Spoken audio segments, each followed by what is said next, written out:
Welcome everyone. This is Max Cornillon from the Museum of the Moving Image. Today I'm joined with Nate Fox and Jason Connell, co-creative directors on Ghost of Tsushima from Sucker Punch. And we are here to talk about their recently released game. Thank you so much for joining us, guys. Thank you. Yeah, it's great to be here. So let's dive right on in. Obviously, setting is key when crafting a game, but even more so with open world games, because the idea is that you're providing a seamless lived-in environment with the freedom of expression and traversal. Tsushima is right up front. It's in the title, promising an island that's rich with both environmental and narrative storytelling. And one of the game's, in my opinion, the game's greatest strengths is that balance, the ability to integrate these lush, diverse biomes, which is a fairly straightforward video game concept, but with that increased grounded approach to character and environmental storytelling. How was that balance achieved? Was that something early on? Did you focus on the island itself or the stories woven throughout, or was that kind of a mix of the two? We absolutely started with the core concept of wanting to be a wandering samurai and the story of a samurai who has to let go of his code and develop a new way of fighting to win back and protect the people he loves. Very early on, we knew we wanted to tell that story. And so the people that you meet during the adventure are kind of satellites around that core concept, talking about what it would be like if you went too far with one emotional idea or another. And they all contribute to a big anthology of stories that are there for you to discover on Tsushima. It's not just our main character's transformation that we're interested in looking at. It's a lot of people struggling to survive inside of this wartime situation. But it is an open world video game, and that means that the landscape itself is very much its own character. In fact, it is the biggest character in the game. And so while we were working on fleshing out the story, we were simultaneously working on the island, because the island frames everything. And they are not in isolation. The two have to be made at the same time, and with the story looking at the world and the world looking at the story, so that they come together. So a lot of the storytelling comes from wandering off the beaten path and encountering, let's say, a farmstead, which has its own story. Do you have stories in mind that crafting kind of these almost short stories? Well, the hero's transformation arc from samurai to ghost is sort of the central pillar of the game. Right. And then he meets all these characters that have their own narratives and arcs that really form the body of the game. And then those short stories that are on the periphery of that help fill in more of the details of what it feels like for the people who live on Tsushima, the people you're fighting to protect, are going through, so that it adds that extra dimension and human relatability to the world. Now, sometimes we have an idea of the kind of short story we want to have, and sometimes there's just a really neat location that got made by the art team that we want to honor with a story. I'd say usually it comes first from a story idea, but it's not always that way. Right. I mean, one of the things as I've been playing the game that has been amazing is that even when it doesn't come down to a specific like storyline quest or side quest, that there's just so much storytelling within the actual environments themselves. Yeah, I think that's a great example where the loudest voice that you feel when you're riding through that environment is one of just art. It's one of just visualization, and maybe music. There's maybe some somber music playing or something like that. But even that, the origin of that comes from, you know, this idea of what is Yarikawa? What is the story here? What is the core feeling that we're trying to express with this particular location? And that is, you know, given to the art team, and the art team has the power to kind of make you feel something without even any words, right? Like you're not hearing an actual literal story in this moment. You're not being told to feel a certain way. Like you just see the distraught landscape, or the buildings that are overgrown, or the old village. And so even that is like, there's like a small paragraph or a small sentence that gives people the, like births the idea of what the visualization might manifest itself. Even though when you play through, there are tons of these moments where you're just like, I feel something happened here. And we try. I mean, most, like as Nate said, most of it does come from story, but sometimes it's not. Sometimes it's just the art team saying, hey, this is not a core story. This doesn't tether into the main path or anything like that. This is just a situation that might have occurred on the island. And I'm going to create that with the tools that I have, the art tools that I have. And so there are elements of that in the game too. Yeah, and just branching off that, I think one of the most interesting elements of the game, or almost lack of elements, is that players will immediately notice that the HUD, or the heads-up display, has been pared down to kind of favor these important signifiers, but sheds kind of a lot of the busier elements. In fact, the game itself forgoes a lot of the sensory overload that comes with open world video games and focuses on the present moment. And I think often the pitfall with some open world titles is the desire to think 3 steps ahead. You're kind of thinking about your path. Are you in line with other quest chains as you're going? Whereas Ghost, from the very beginning, like validates the present moment. It validates you in that area. It validates kind of the tangents that you're going on, which I think is very much in line with what you had said, the idea of the wandering Ronin, where that present moment, whether it's a fight for survival or it's just kind of these little stories, is so important to the just grounding those stories. And so I guess going to the beginning of that was the idea of paring down those visual elements and focusing, say, on the wind as the wayfinder. Was that something part of early development, or did you come to that as you guys were testing out? Well, we definitely knew from the very, very beginning that we wanted to create, if we could create the most beautiful open world game ever made on PS4, we wanted to do it. We had high ambition. We have a great art team. We had excellent tools. Like, we could do this. And feudal Japan is like a place that would just be, it's very inspiring to think that we could take a stab at that.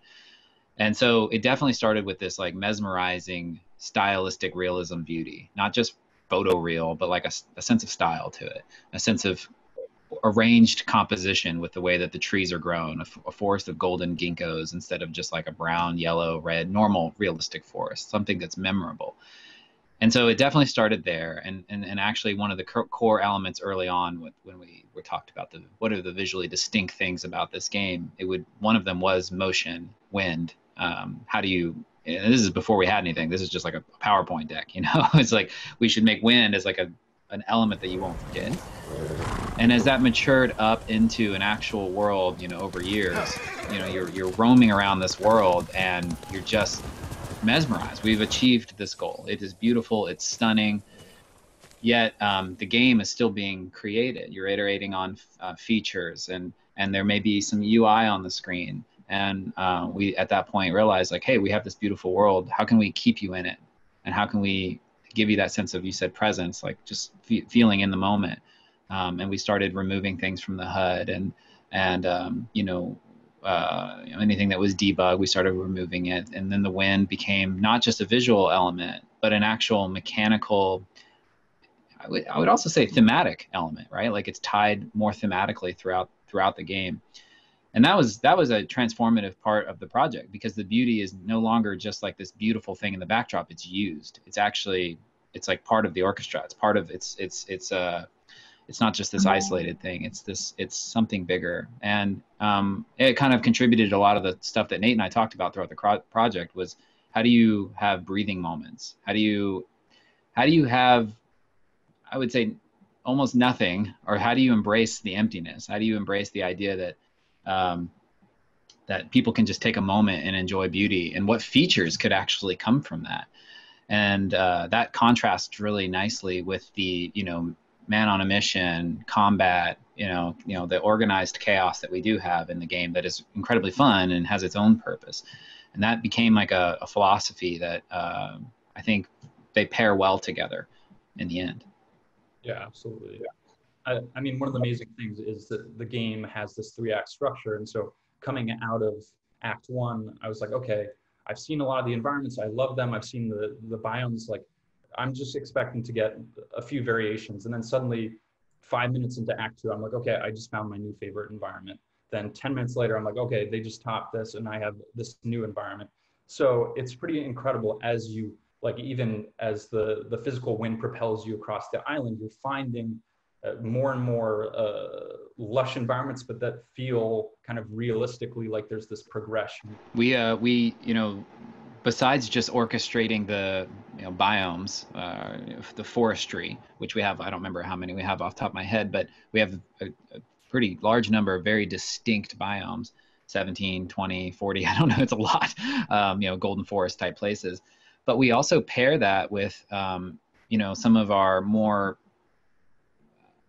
cinematic artist tools, color grading, lighting, these things. We pair certain areas that have sadder stories with like rain, with a kind of a greenish filmic tone over the top of it. We pair some areas with bright sun, where it's like mostly in the forecaster. We say this should be a sunny area to reflect some of the stories that are here. If you're in a middle of a rainstorm and you do one of the major shrines, after you complete the shrine, the sun comes out as like a way to say congratulations, and so we use weather and color grading as a way to try to give you that feeling along the way. How long did that process take? Because like you're saying, you're entering specific quests or side quests, and you always almost seem to have the perfect grasp on what the environment and cinematography should be like, what the weather effects should be like. What was that like, crafting those almost idealized versions of those stories? It's like as Nate mentioned earlier, everything starts with what's the ambition of the story, what's the heart of what you're trying to get at, and maybe Nate can talk a little bit more about that. But I think from the visual side of things, it's a lot of teams working together for a really long time, iterating on it. And so, you have lighting teams, you have camera teams, you have environment teams. Animation sometimes plays a huge point in these areas. And so the biggest nut is like, we're just like saying, what are we trying to accomplish in this area feeling wise? And once we have that general idea, maybe it's a sense of freedom being like, our biggest one is when you're released to sort of the open world and you're saying, okay, here's the logo, here's the game, go. That's freedom. Like, that's like you have the freedom to choose what is motivating you. And there are other areas that it's maybe not freedom, it's fear, it's revenge, or whatever the ambition might be. And I would say that these types of things, the greatest moments, they take almost the entire course of the project to get right, because you get the first idea in and it's like, it's kind of good, and then you just kind of iterate from there, which is part of the reason why games take a long time to get so beautifully crafted and well made, is to find the areas where you think that it's going to stand out, like that release to open world. You don't start the game with like, oh, we're going to have an epic release to open world. At least for us, it was so much focused on samurai fantasy and telling this particular story that you have to find those things along the way and then iterate them to be something great. Yeah. Another aspect that is a little not talked about, frankly enough, is that you're working with a very big team that is filled with incredibly creative people. And so trying to pare it down to that one central idea and then manifest that one central idea takes everyone showing a lot of discipline, because you want to do 18 things. And at the end of the day, you really want to do one thing. But that kind of coordination is its own task. But once you have that simple concept, like one of the towns of Mugi is filled with scoundrels, and just everything has to support that base idea, then the magic starts happening. But you have to clear the decks. You have to say no to so many great ideas so that you can say yes to one bright, good idea. Right. So Nate, I want to go back to one of the things that you had mentioned, kind of this core pillar of the game, which is Jin Sakai, the protagonist and kind of the player avatar for the game. Visually, he shares a lot of DNA with the greats, a strong silhouette, samurai stoicism, a code, and dramatic history. But like an effective open world lead, he has room for the player to use both narrative and moment-to-moment gameplay to fill him in. I found myself adhering to some of his own principles while playing the game, which I found to be really refreshing. Is I was as much wanted to forge kind of my own story as well as live in his story and be true to him, because I feel like there's respect paid to not only his story but his place within that world feels very grounded. What goes into crafting a character like Jin? Are you looking at famed samurai of the screen, be it Toshiro Mifune or Tatsuya Nakadai? Are you pulling elements from them, or are you kind of looking at the base character of what you think a player would want to play 40 to 50 hours with? Well, you can't not think about Mifune when you're making a samurai product. Right. But for us, the character of Jin Sakai comes very much from knowing that we wanted to take him from somebody who thought his whole life he would be a samurai as he was trained to be, that he lived within this code, and that there was going to be this painful transformation that he had to go through, letting go of who he thought he should be in order to become who he needs to be. And that internal drama dictated who he was going to be. So at the start, he is pretty stoic because he represents this ideal of what it is to follow the rules. It's kind of very much a rule follower. And so from that, we can break him. We can make him change as he rejects what he's been taught his whole life and disappoints the people around him who expected him to be that way. So we knew that that arc was going to be who he is. So in order to feel the change when he rejects who he was, you need to feel that he really valued those rules at the start. Right.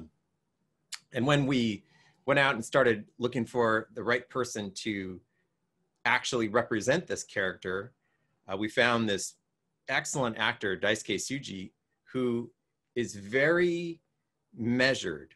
He's very controlled in the way that he represents himself. And that really brought it to life. He is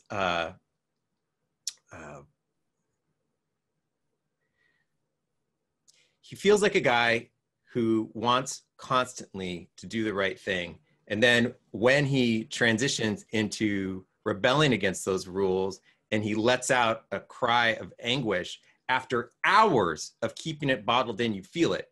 But it is really, I give full props to him for making that character of Jin Sakai feel real throughout this incredibly long narrative experience that players have. You know, it's 30 hours. Yeah, Daisuke's performance is pretty incredible in the way he realistically affects the other characters around him that kind of imbue some of Jin's calmness or level-headedness in these kind of tense moments where the stakes are high, but it is that kind of core samurai code to keep be present, keep a calm mind, and not let your emotions kind of dictate the fight. But then, yeah, as it progresses, allowing some of those emotions to seep into the character and really shape that journey. Yeah.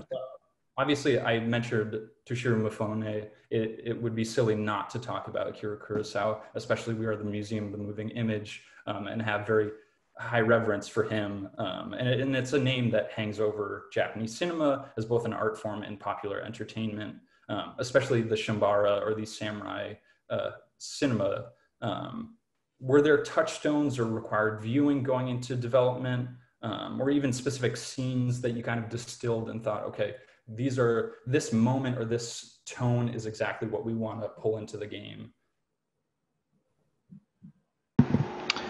Yeah, you know, I bet Nate and I probably have our distinct ones, and I'll say that in terms of a very distinct, two distinct movies that I think spoke to me. One was Yojimbo. That one in particular spoke to me. I quite like that movie a lot. But the thing that I love about that movie is actually one particular scene is something that I carried throughout this project, which is the moment where he throws the stick in the air and he lets it, hit the ground, and he kind of aligns his feet, and he just lets fate take him on his next journey. That to me is like, it's one of the three birthplaces of using wind as like a way to guide you to your next element. It's just like this semi kind of spiritual kind of letting the world guide you element. I that really spoke to me. I thought that was really interesting, and I'd not really seen elements of that in a game before, or very often. I was very inspired by that, and I think members of our team were too. And then I would say probably more from a visualization standpoint, although it is a great story, Ron is a movie that, first of all, is very vibrant, lots of great color. When I first saw that, I felt like, even though it's a completely different, time period and guns, but the samurai banners and, the way that they would use those to frame awesome compositions, and the use of symmetry and castle shots and warring factions, these three brothers or whatever. That to me, cinematography wise, composition and color, was very inspiring to our team. In the way that we would depict Tsushima's feudal Japan, even though a different time period. For me, it would definitely be the movie The Seven Samurai. When we started on making Ghost of Tsushima, I pulled the studio as to what gave them their biggest impression of what a samurai is. And the movie The Seven Samurai absolutely was the winner. And that film does such an amazing job at showing who these warriors are, these noble people who are willing to lay down their lives to protect others, yet at the same time they're set apart from the peasants who don't really accept them, who don't always even want them. And that relationship between them and the people that they're serving is so interesting. It's so full of heart, the way that they give of themselves and come together with the people around them. And it's something we tried to infuse into Jin's relationship as Lord Sakai on the island with the people around him, who he feels a responsibility to help. Another movie that for me is a really powerful one is actually the last scene in the movie Sanjuro, where Mifune is standing off against another warrior, and they're just staring at each other, not moving. Both of them have their hands on their sword, waiting for the other to make the first move. And the tension is thick. And then 10 more seconds go by, and it gets even more tense. And then in a lightning flash, swords come out and one of them dies. That scene absolutely is something we tried to transpose into an interactive medium with our standoff system. And it's just because of the tension that's so beautifully expressed right there at the end of that film. And I think what's amazing about the game is you balance both those group encounters, which are tense, and you're shifting between the various sword styles. And you also have these dual moments with amazing title cards kind of right above them. And you're establishing the tension there where it's about minimal movements, clean, precise hits. How hard was that to kind of tackle? Because so much of sword fighting in these classic samurai films are arcs, or these very clean slices that it's not about necessarily showmanship, it's about speed, efficiency. And samurai are not very flashy fighters. It's built into their code. And the game, it translates so well to the game and just the combat style, which can be, I would imagine, is extremely difficult when you're designing something that's interactive, but also keeping a visual clarity to distinguish what's going on. The big breakthrough when we're working on the combat was when we absolutely started to adhere to the lethality of the sword. These katanas, they're pieces of art, and with just a few strikes, you should kill somebody. When we first started working on the game, it was more of a traditional, you hit them a number of times and took down their health bar and they took down yours, and it didn't feel like you were a samurai. But once we just made them lethal, the game came alive, because it meant you had to strike with precision. And we also made the villains' weapons equally dangerous, so that you had to stay on your toes. You pair that with the hero staying still, not moving his body around like crazy, but instead just looking, anticipating, waiting, and then striking. And it starts to feel more like these classic films. Then you add on just this last layer, which we actually got from watching this excellent film, 13 Assassins, where there's a strong textural feeling to it. The three words we'd always use are mud, blood, and steel, where you felt the human reality of these people struggling to stay alive. Dirty, their hands are cold, their knuckles are grasped. And that feeling of just human visceral reaction to what's going on, that was the last element to making it best represent what we thought was the feel, the interactive truth to samurai films. Yeah, I mean, it's pretty incredible. Was part of that process also done in motion capture, or are you looking at specific styles historically that would fit? We absolutely found experts in both how a samurai would hold or draw a weapon, and even motion experts in how Mongols would fight. Going into the game, we knew that just being fans of movies wasn't going to be enough. So when you get somebody who actually knows how to draw a katana right, or even stow a katana, it's really tough to do it with an elegance. When you capture those motions and you put it in the game, you can feel the difference. It feels more authentic. Yeah, we brought several people into our mocap studio to capture these in various different ways. We actually collaborated with two, I call them real life samurai because they are practicing samurai from, I think that their style is Tenshinryu Hyoho, which comes from for 400 years ago, something like that. And it's kind of interesting. It's like the art of drawing, and effectively it's got this art of drawing and stowing, as Nate's talking about. And we had them come to the studio to do motion capture, and they gave us feedback and gave us a presentation. It was awesome. It was a cool collaboration. But I mean, the thing is that these guys were so fast with their drawing, specifically with their drawing, because oftentimes their drawing would be to kill somebody, almost like an assassination when you're eating dinner and you think that you're safe, and then they would draw it very quickly. They were so fast that we actually, in some cases, had to ask them to slow down to catch it, so the motion capture could actually capture it accurately, which is just insane. Maybe it speaks to, maybe we have old tech, I don't know. I think ours is pretty good, but I think it really speaks to just how incredibly fast it is. And one thing that I think that our combat is, once you're inside of it, it can be very fast. Just your normal attack is lightning quick, and the entire 4 or 5 guys around you can be done and over with in a matter of seconds, not minutes.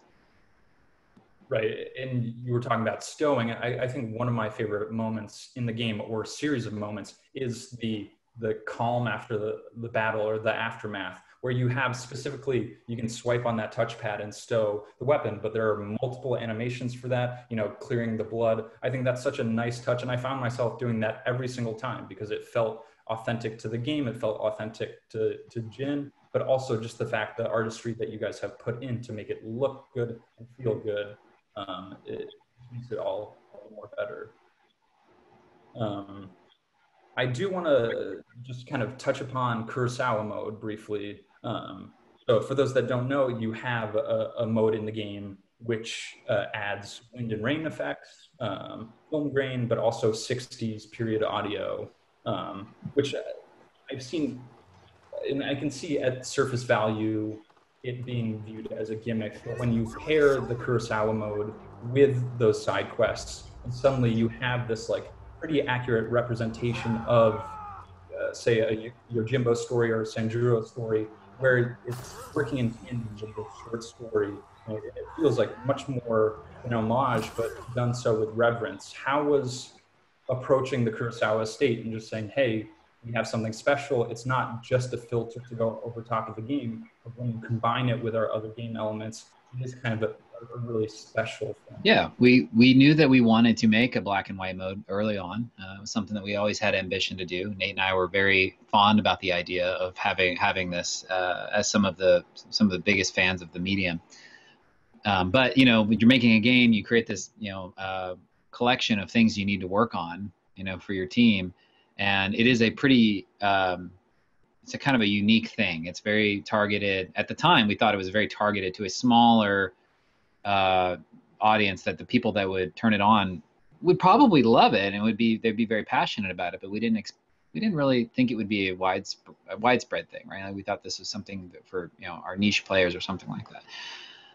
But over time, and after we kind of showed our E3 demo in 2018, you know, we realized that this is something that people really, a much wider audience that people would appreciate and like.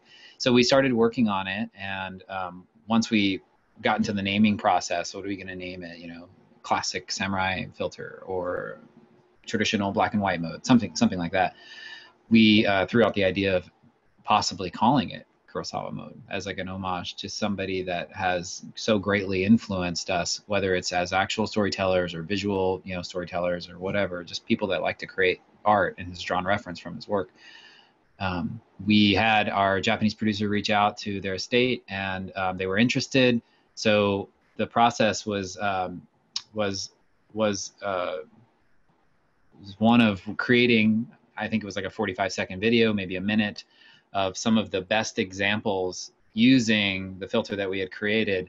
And once they were interested in seeing what we were going to do with it, then the like internal level of scrutiny on it went through the roof, right? Like it couldn't just be good. It had to be perfect. It had to be as close as possible. And this has proved to be kind of challenging because our game is, you know, you have daytime, you have nighttime, you're inside, you're outside. As we talked about, you can kind of explore the island. There's rain, there's snow. You know, there's a variety of situations. You can't just look at one film and say, oh, let's match the black and white levels. You kind of have to look at a lot of film and do a ton of, you know, screen grabs and cross-referencing. We looked at film curves, you know, to try to match things as close as possible. And then we made our little, you know, 1-minute video and put some of our original score. I think we used some music from our Japanese composer for it, and sent it off to them.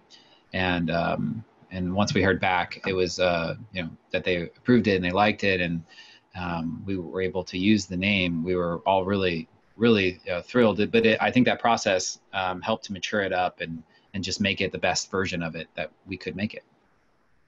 Yeah, I mean, it definitely lives up to the legacy.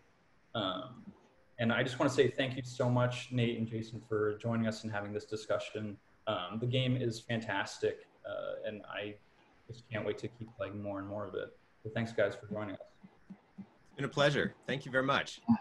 Yeah, thank you for playing. It's been great.